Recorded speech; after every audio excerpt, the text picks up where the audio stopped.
Hey, what's up, tribe? Thanks for tuning in to another episode of the TFC Audio Project Down Under. So after a little break, we're back with Season 2 of the podcast, and we're kicking it off with an episode talking through the concept of restore to explore.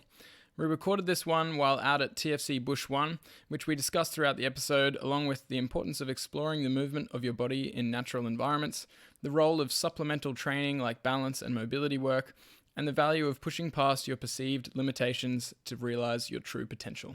This week's episode is brought to you by TFC Foot Exploration Kits. With a pair of wild toes, a cork mobility ball, and a handmade hacky sack, we reckon this is the ultimate toolkit to start reversing the negative impacts of modern footwear and exploring the possibilities right at your feet. We really get a kick out of seeing people support these kits because it means they're willing to try something new. The wild toes are designed to help realign your toes, the mobility ball will help strengthen your feet, and the hacky sack means you can start playing with them too. We've just added a new video to our YouTube channel that explains all of the benefits of these kits, plus it has some cool exercises you can try to get the most out of it. Follow the link in our show notes to have a watch, and you can grab your kit at tfc-shopaus.com.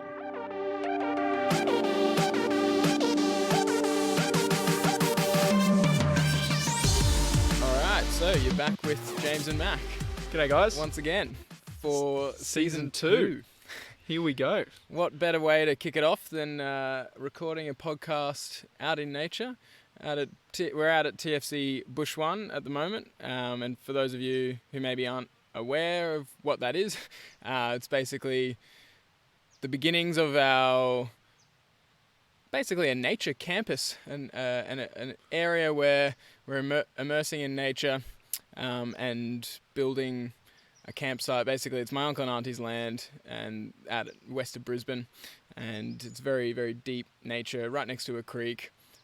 My uncle's already got one camp set up, but we've been setting up another camp with his help. And yeah, we've just done a couple of days of work. And the idea is that, once we've got this space ready, that members of our community can come out and enjoy it with us. That's the sort of end goal, and it's been, I guess, 6 months in the making, really, since the idea was, or maybe even longer, eight since to 9 the months, idea, 8 to 9. September last year. And things always take longer than you expect, obviously. Yeah, of course. But we had grand plans to get it all done in a couple of weekends, and life gets in the way and running the business, but being able to get out here has been a really good reminder. I think especially at the moment where in Queensland, where we've sort of been going through lockdowns and everywhere's been going through lockdowns here and there, pretty much. But yeah, I guess the original idea was us being out here and going, gee, this experience of immersing in nature and all the textures and all of the different challenges to your body, and also just the extreme presence that you get out here when you're just observing the creek and the trees and the fire, and just away from, like, disconnecting from technology and reconnecting with nature. And we just were so sure that this is what a lot of people are missing out on, really. And so are we. I think, growing up, I went camping a lot. You came with me camping growing up a fair bit, and we'd get outdoors and we'd go to the beach for camping holidays over to Fraser Island or, Double Island, or we'd go bush camping up to national parks. But it was always, I guess, still quite comfortable, the places we were going, and where you were going also, you were surrounded by other campers. And so while you were out in nature, I think you didn't get that full disconnection from the city. Yeah, and I remember being a kid, like, all you want to do when you're a kid is, well, not all you want to do, but there was still a lot of technology, and I don't know, it's not went outdoors, not a lot of technology. I know what you mean, yeah. But it wasn't like a full disconnection experience, and definitely not a full immersion experience, really, either. And I suppose this isn't technically full immersion. It's as we sit here with a laptop open recording a podcast. Yeah, here we go, talking about disconnecting. But it is it's as close as you're going to get while still being accessible, I think. It's a functional campsite where you don't have to pack everything up to come out and visit. Like, you've got your cookware, it's just you've got things here to get you going. Pretty much all you have to do is pack an esky and maybe some bedding, and out you come.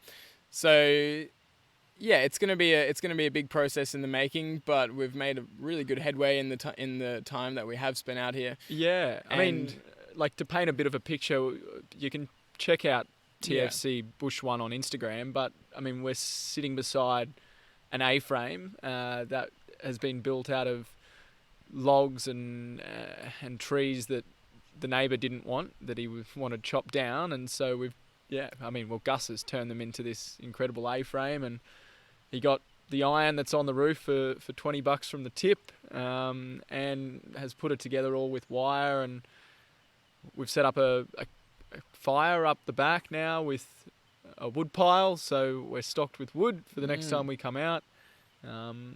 It definitely is starting to feel more like home, which is exciting. Very, very.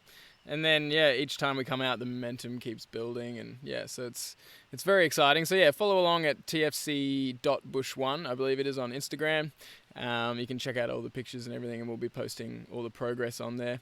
The title of the episode we're going with is Restore to Explore, and this is actually, I guess, the title we went with of a video we did recently, because we were out here and just talking about how we have a lot of our products, and our ethos, I suppose, is about restoring natural foot function and restoring dynamic balance and restoring strength and mobility to the body. In large part because obviously that helps people get out of pain. It's a really important way to help someone get out of pain, as opposed to just massaging an area or just having pain medication or surgeries or whatever. You do need to do some work to restore natural function. But I guess it's the why behind that restoration.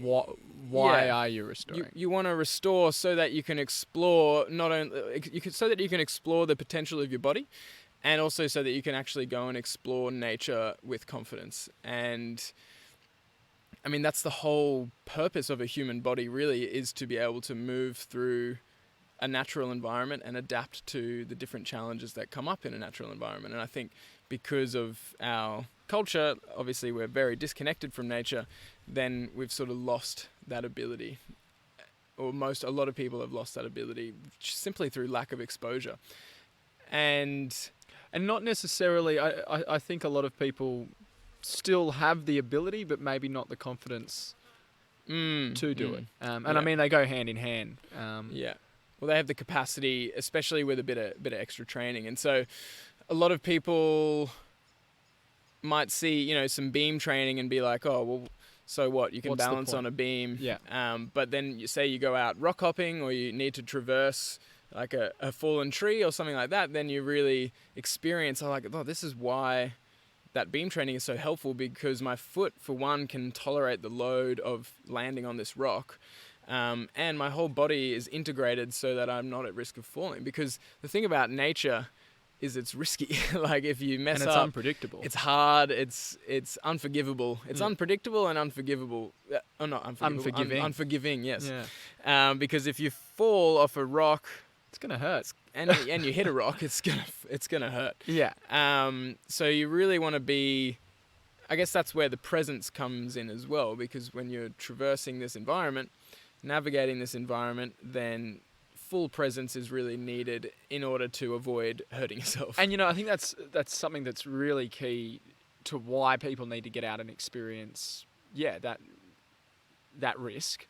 Because if you are playing on your beam at home, in the living room, staring at a brick wall, trying to focus, it's very easy for that presence and that time that you're in the moment to waver, and you fall off. Yeah. And so, like you said, having that element of I could hurt myself if I fall off this makes you stay on, and I guess improves your skill level. It improves your skill, and it makes you a lot more present. And I think the beam, like all those products that we have, like the beam, if we talk about the beam first, then it does give you that immediate feedback if you've lost your presence, if you've lost your focus in that moment, because your body loses its balance and you step down, but you don't fall off anything and hurt yourself. You literally just step down off the beam. So it's a good way to, like we say, restore that dynamic balance and restore that confidence. And then say with the foot restoration kit,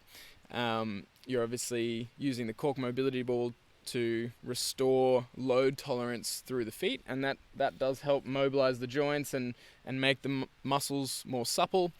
But then you really experience the importance of that when you land on a rock that's about the size of a mobility ball. You need to tolerate your whole body weight going through your foot.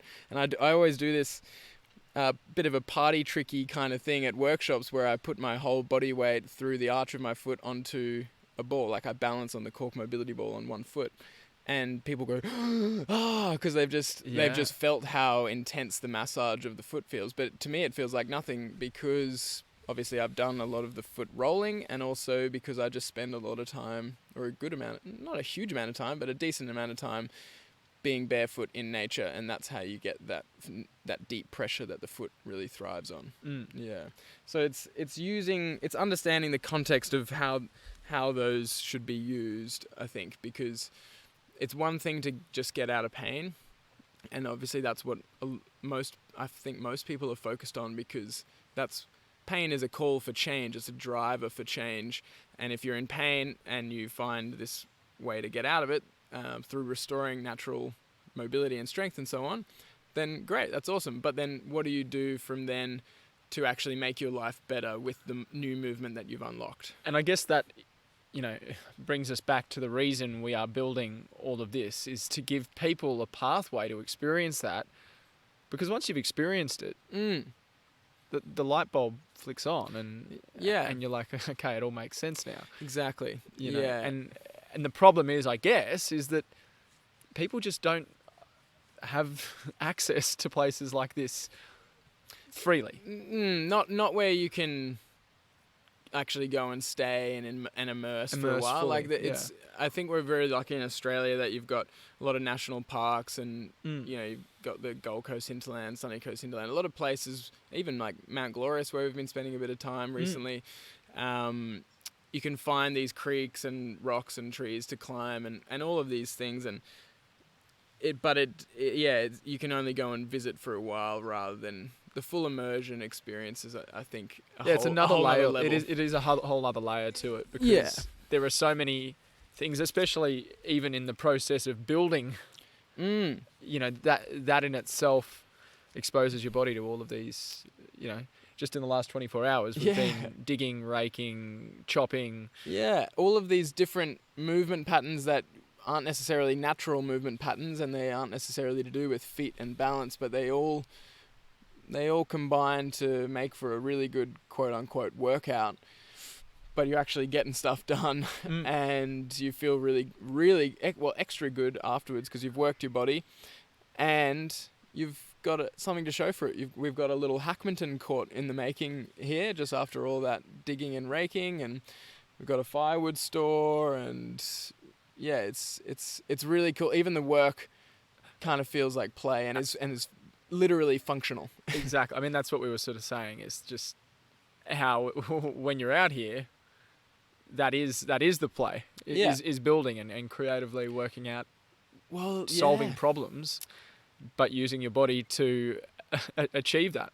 Exactly. And that is the very interesting thing. It's the work becomes creative work, and therefore what's the distinction between that and play? This is the thing, like we always talk about having a good balance of work and play, and you can't just work all the time, but you also can't just play all the time. But if you can find a way to fuse them and make your work feel like play, and make your play feel like work to a degree, as in like you're getting, you're achieving something, then I think that's really the key to balance, to balancing it. And obviously just sometimes you just gotta do the grind and get stuff done that you don't necessarily feel like doing. And likewise, sometimes you got to just fully relax into a non-task-based play activity. But you can get that blend in it, and it feels really good. Yeah, and I mean, something we were only saying this morning as well is that not having that full access to the internet and not having your phones on you 24/7, it is incredible how much more work you can get done. Yeah, I mean, it's just gone midday here, and we've had a full morning we had a big clearing out session around the fire, chopped a heap of wood, ready for our wood store,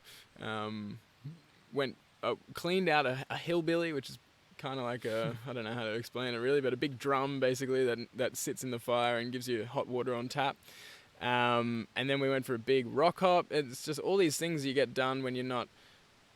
I feel like it's very easy in the city to get your head in your phone or your computer, and suddenly you've lost an hour or two and you're not really sure where it went. Some of it went to like admin work maybe, and some of it went to YouTube or Instagram or whatever. But yeah, it's like time goes for longer out here when you're disconnected from all of that. Yeah, for sure. Yeah, I think another beautiful part about being out here, and again, we have to get him on an episode so that you can all meet the enigma that is Gus. But he's in his late 60s and has had quite an incredible, well, not even quite.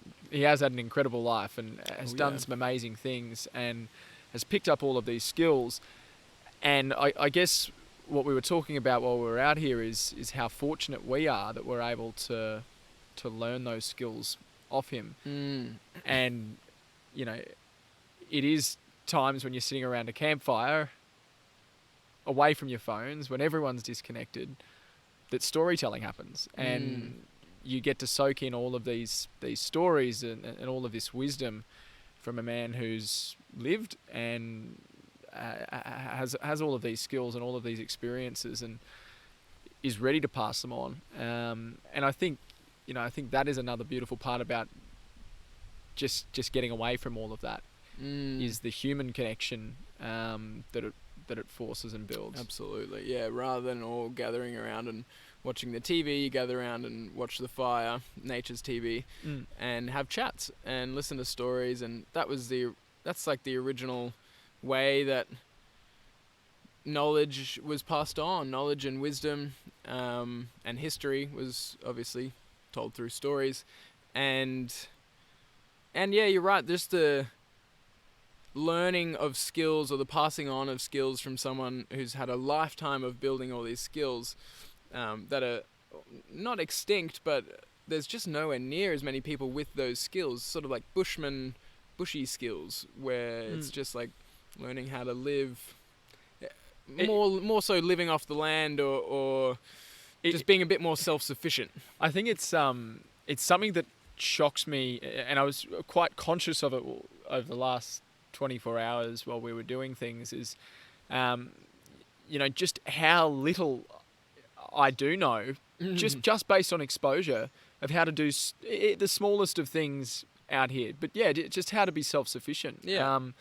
And that's no fault of my own. I did quite a bit as a kid outdoors, but just being handy and knowing the most efficient, quickest and safest way to achieve an outcome is something that is just so undervalued, because we're in a society where it's so much easier to pay someone else to do it, and to get someone in to fix this or to fix that, and this specialization society where it's like, I don't know how to do that, I'm just going to do my thing, which is feet or something, and then I'll pay anyone else to do the rest. But it's like the jack of all trades concept is kind of lacking, and it's dying, and we kind of want to bring it back, because it is, when you think about the amazing variety of skills the human body has the capacity to learn, then it's almost a shame to not explore that. And this is what we're getting at with Restore to Explore.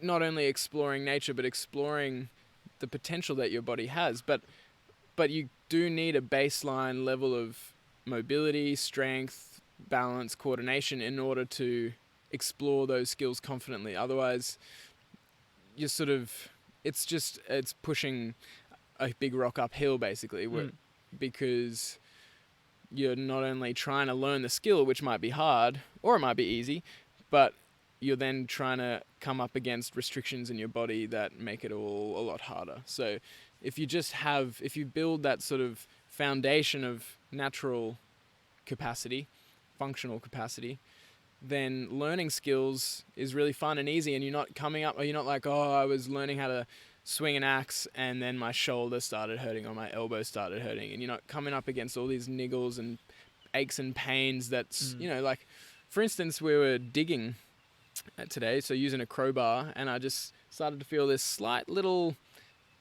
nervy shock in my left arm, and I felt it before once when I was rowing, but it's like that tells me it was nothing really. But that tells me, there's probably a little bit of a gap in some kind of strength or mobility or some kind of functional issue, or I'm just not used to digging, obviously.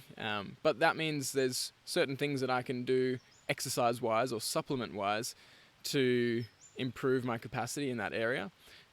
Or there's some way that I can improve my technique in how I'm digging so that I don't come into that issue. But it's using those signals from your body as feedback and then going, well, I want to be able to dig, or I want to be able to do XYZ, whatever skill it is.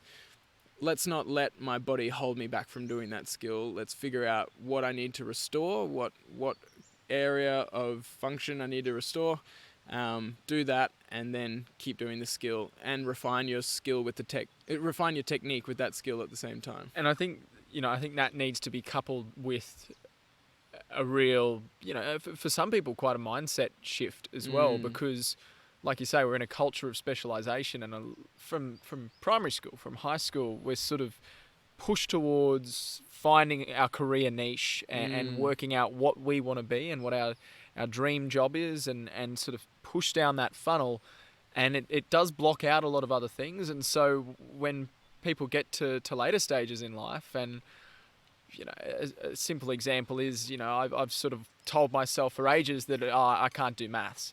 I'm just not a maths person. I can't do maths, because I could have probably done maths when I was at the stage where I could have learned it quite well, but decided to go with the easy option and didn't go down the mathematical pathway.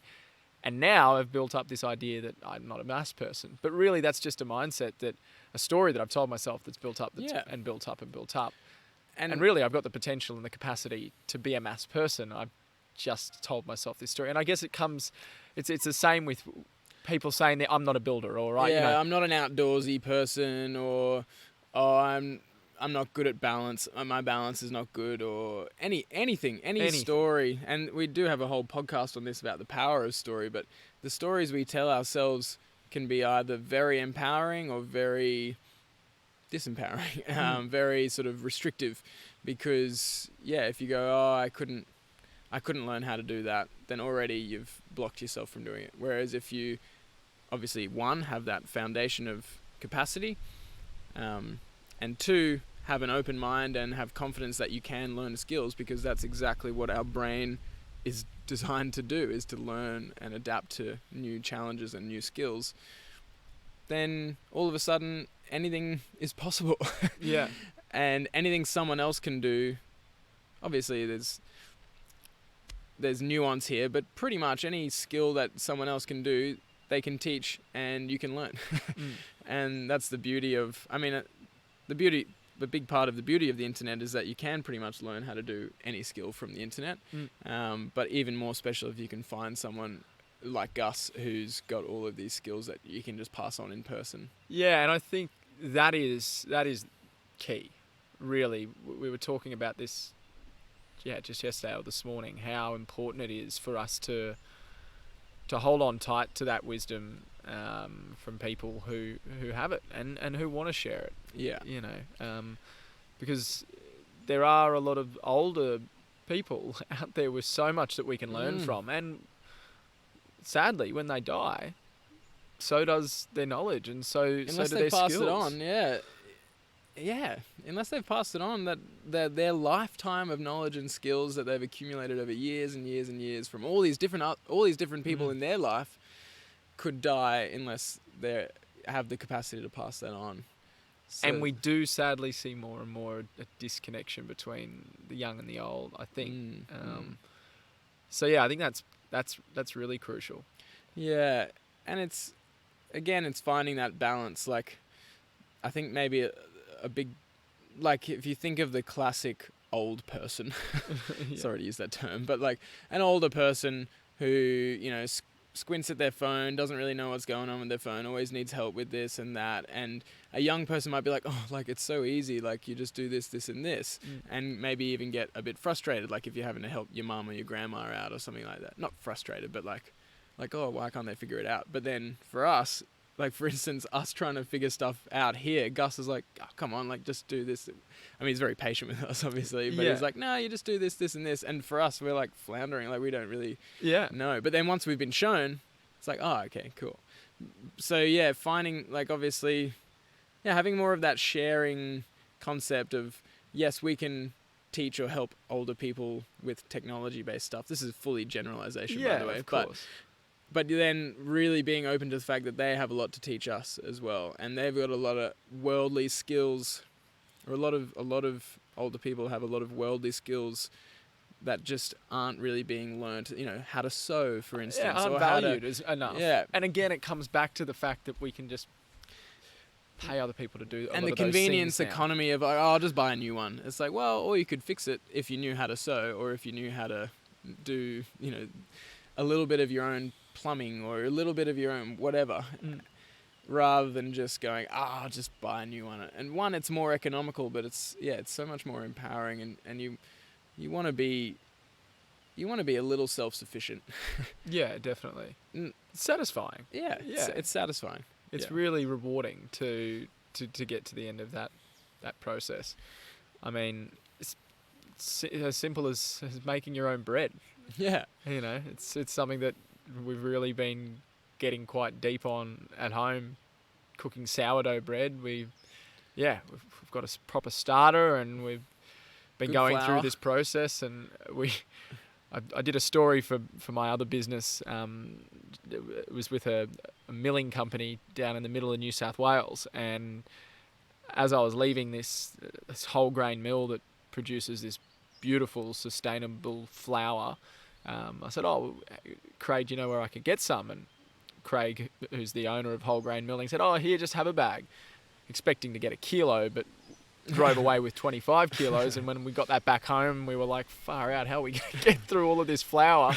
And we bagged it all up thinking that we'd be giving it away. And then after we made our first loaf of sourdough, we were like, oh, we might hold on to that. Might hang on to that flour. And 4 or 5 weeks later, we've pretty much got through the whole 25 kilos. Pretty much, yeah. We did give some away. But fair. But yeah, that concept, because at first making your own sourdough can feel a little bit daunting, because it's like a 2-day process. You've got this and that to do.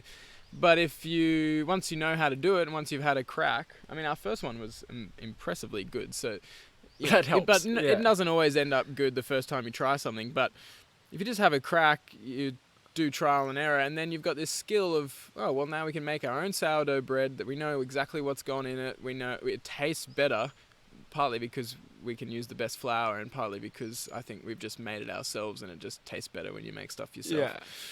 And now we've got this skill that we can also pass on to another person, like Tom Williams, who's been on the potty before, who lives next door. We had to cook bread in his oven once because ours was broken, and he was like, wow, that's the best bread I've ever had. And partly because it was a very fresh, out of the oven loaf. So that's real nice. He's a nice bloke. And he's a nice bloke. Come on, but he's being serious. And I was like, oh, you should learn. And he's like, yeah, well, teach me. And then I think that comes down to, you know, while we're we've spoken about it, a culture of convenience and a culture of comfort. I think we're also a big culture of immediacy. Yeah. And we want everything now. And if we look at the finished product and we look at it as the finished product, I think we get frightened by the process that it can take to get there ourselves. And because we want it now, the grind getting there can scare us away. And that's, you know, that goes for exercising and building up, you know, restoring. Yeah. That restoration process can be daunting because you look at that end product and you're like, how am I going to get there? I just want it now. Give me that pill that makes it all better. Yeah. Whereas the joy can be in the process, and you know, I'm not the first one to say that, but it really, and I think that's another beautiful thing about being out here and building, is while we have this vision of the grand plan of what it could look like and the end product, which is an amazing vision. It's a beautiful vision. I can see it. There's birds flying and butterflies and rainbows and unicorns. But the little steps all the way along, we've only achieved a few little things really when you look at it over the last 24 hours. But God, they've been satisfying. Just we've set up a table with an old door on some stumps. And a little shelf. And a little shelf hanging from some wire underneath the A-frame. And it was super easy. But now we've got a kitchen. Yeah. And it's a little baby step, and it'll be refined, and like everything, it'll continue to be refined. But the joy is in that process. Yeah, definitely. And part of it is having the vision, like, oh, I really want to be able to just go out and do a rock hop, or whatever it is for you. I want to be able to play my sport. I want to be able to do whatever. Having the vision is really important, and then breaking it down into the steps of, for us, it was like, well, we need a kitchen, we need a bathroom. Okay, we'll dig a hole. We need XYZ, and then you have that vision, but then you enjoy the process of the steps. So I want to go and do a rock hop. I need to restore the mobility in my feet. I need to restore my toe splay so that I've got the balance. I need to restore the load tolerance in my knees because there's a lot of knee loading when you go and rock hopping. And yeah, just your overall dynamic balance. Okay, what do I need to do that? This, and this. And it's like, yes, it's a big concept or a big vision, but you can really enjoy those steps, and it's a lot easier when you actually know what the steps are and involved, and then you creatively explore those steps. And you don't race through them as well, because back to the sourdough analogy, if you race through that process, the dough won't rise, and you'll have flat bread, and it won't taste any good. Yeah, you've got to let. Well, flatbreads are still pretty nice, but it's not. You don't want flat sourdough. It's not our sourdough. It's a different thing. But yeah, it won't have the same result, and the vision won't be. The end result won't be what the vision was initially. Yeah. All for a bit of, it's again, something you said yesterday was the fact that it's important not to race through this, and that was talking more about the business as a whole and the Foot Collective Australia as a whole, and what we're trying to do is we can go gung-ho and grind, do a million things, 16-hour days and build business and so on.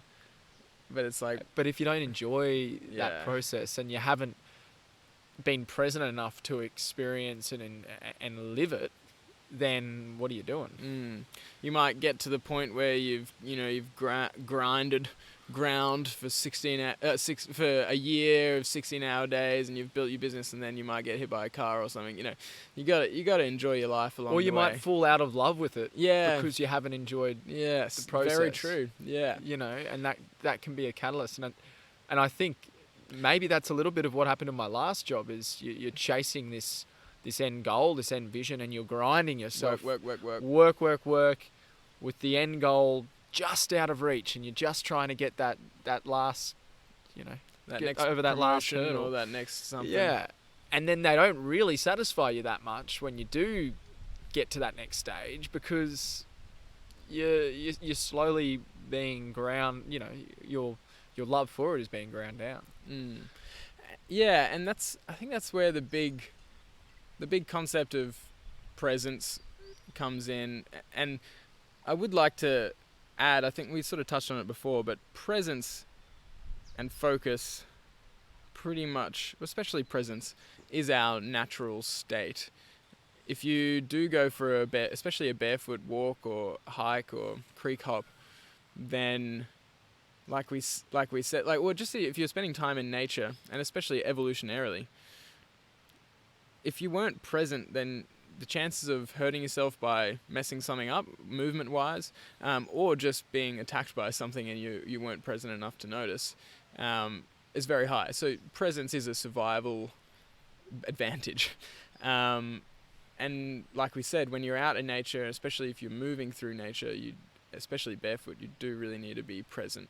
And it sort of forces that, and it is our natural state. And a big part of the reason why meditation, I think, is so good for us or all this science behind why meditation is, or just the science behind the fact that it is really good for us, is because it is returning us to our natural state.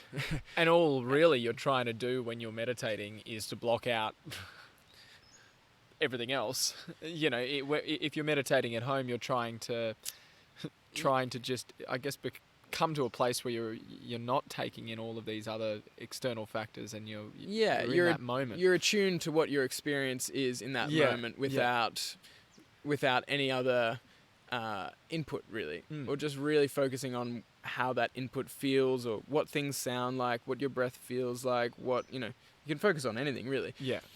But where I was going with that is that, yes, you might, like some supplements, like exercise supplements can be really important, like rolling your feet out, or, doing different squat variations to improve your knee and hip function. And I guess they can, like some of them can be kind of boring. You could view them as boring.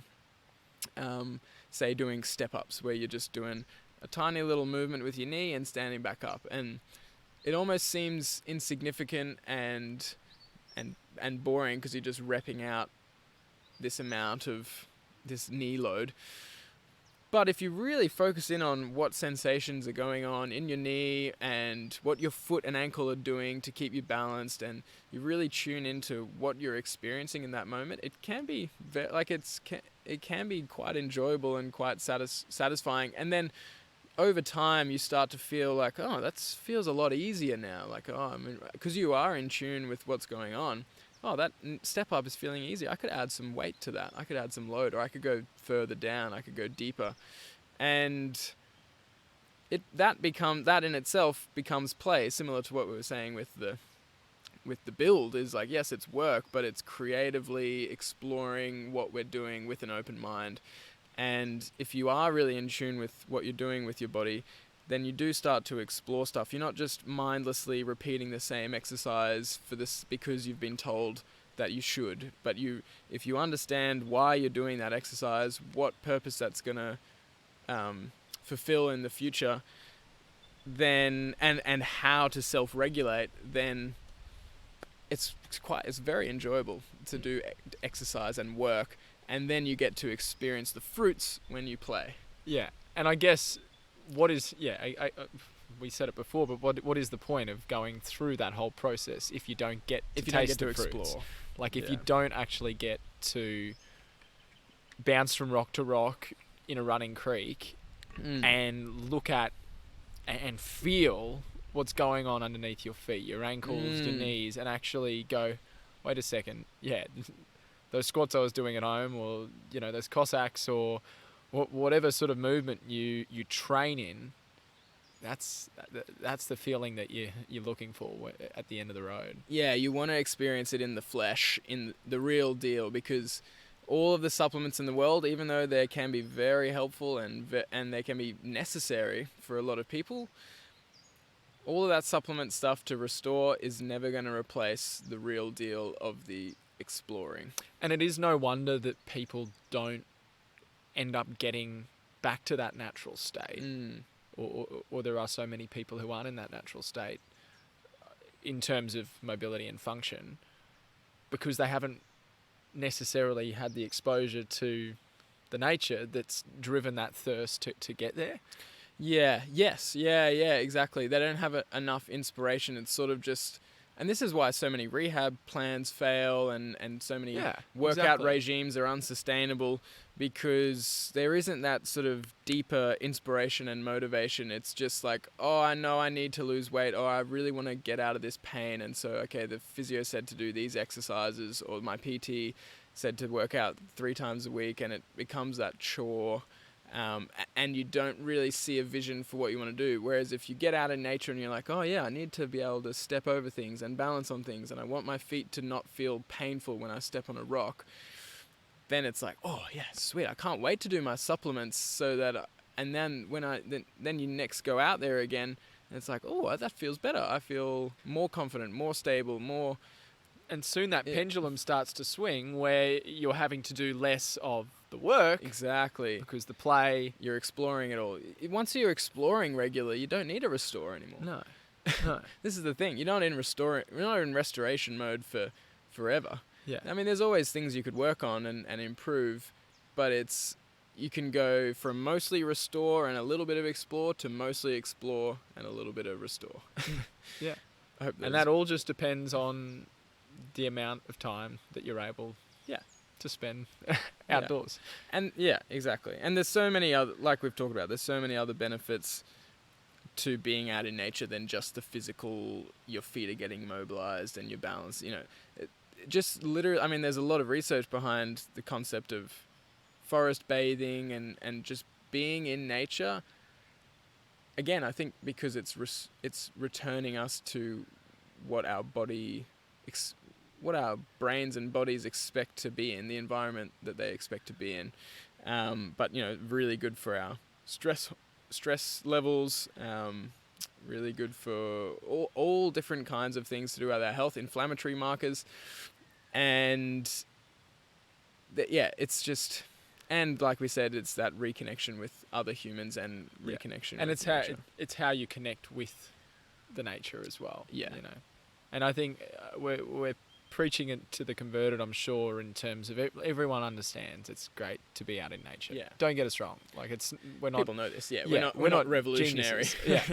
It's not rocket science, but I think it's how you expose yourself to that nature that can be the key to developing that inspiration or that thirst for more, but then just having that proper deeper experience is removing the comfort elements from that experience.